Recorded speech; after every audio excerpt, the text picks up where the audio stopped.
John chapter 2, starting in verse 13. And the Jews' Passover was at hand, and Jesus went up to Jerusalem, and found in the temple those that sold oxen and sheep and doves, and the changers of money sitting. And when he had made a scourge of small cords, he drove them all out of the temple, and the sheep and the oxen, and poured out the changers' money, and overthrew the tables, and said unto them that sold doves, Take these things hence, make not my Father's house an house of merchandise. And his disciples remembered that it was written, The zeal of thine house hath eaten me up. This is a very familiar passage of Scripture and a very familiar account of the life of Jesus. In fact, it is mentioned in all four Gospels. And it's interesting to find out the different details, because when you read the four Gospels and the accounts that appear in all four Gospels, you'll find different details that were important to the different writers. And it is quite fascinating. People speculated for years, was Jesus enraged? Did Jesus do something wrong? Was he rash in his decision? God is not rash in his decisions. God, by virtue of the fact that he knows everything, is not surprised. Was Jesus surprised in this case? I don't think so. I don't think he walked in and was surprised by what was going on because he knew what was going on.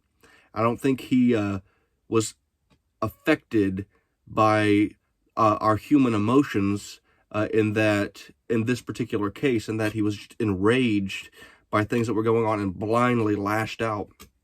Because you find, if you would turn to Mark chapter 11, verse, I probably should have wrote this down. Here we go. This is after Jesus enters Jerusalem riding on a donkey.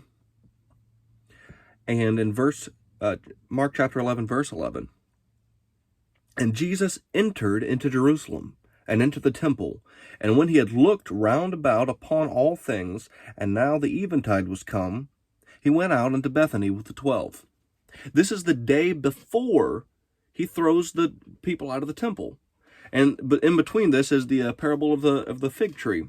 And then the next day, he goes back to the temple and throws everybody out. Well, he saw the money changers the first day. It's not like they took a day off. They were all there. And he saw people being cheated. He saw money being exchanged, animals being sold in the temple. He saw all that on day one. But day two is when he throws everybody out. Also, if you turn back to John 2, it begins with, when he had made a scourge of small cords. He didn't just start kicking down tables. He actually took time to prepare something in order to drive out the animals. We're not told if he used it on people or not. That's depicted in some imagery, but probably to drive out the animals. It's doubtful that he actually used his makeshift whip on people. But this was all premeditated. This wasn't surprising to him. He planned on doing it probably even the day before. And you see that a little bit in the instructions that he gives to people. So he's making a point. And you could even tie this in with the parable of the fig tree, since it occurs in between, but that's a conversation for a different time. He's doing all this carefully and methodically. Not only did he probably plan this the day before, not only did he take time to prepare his scourge, his whip, to drive out the animals. Here's how the text reads in John chapter 2. When he had made a scourge of small cords, he drove them all out of the temple, and the sheep, and the oxen, and poured out the changers' money, and overthrew the tables. And he said unto them that sold doves, Take these things hence, make not my Father's house an house of merchandise. I was reading in Matthew Henry's commentary many years ago, and he brought out an interesting point, that sheep and oxen, you can corral them back. It's kind of hard to lose a sheep, because in a crowded city, you can gather them back. If you tip over tables with money, coins can be collected. But what happens if you were to smash the cages with the doves and let the doves out? The doves ain't coming back. They're gone. So even as Jesus was cleansing the temple, he was being careful not to cause permanent damage to these people's livelihood, because a lot of it wasn't their fault. They were they were misguided, and they shouldn't have been in the temple. But this was allowed by the Pharisees and other people to allow people to do this. So it wasn't necessarily the people's fault. They were doing what they were allowed to do.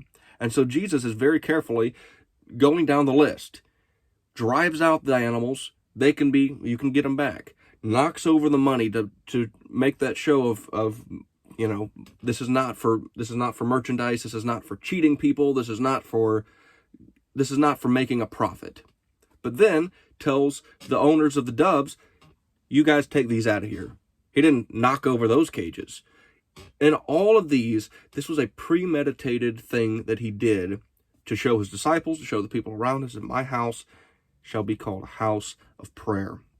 So, was Jesus blindly lashing out? No. I think Jesus planned this from the very beginning. And it's a good charge to us that there's things that we see spiritually in the church especially. A lot of people want to just lash out. And one, Jesus had the authority to cleanse the temple because it was his house.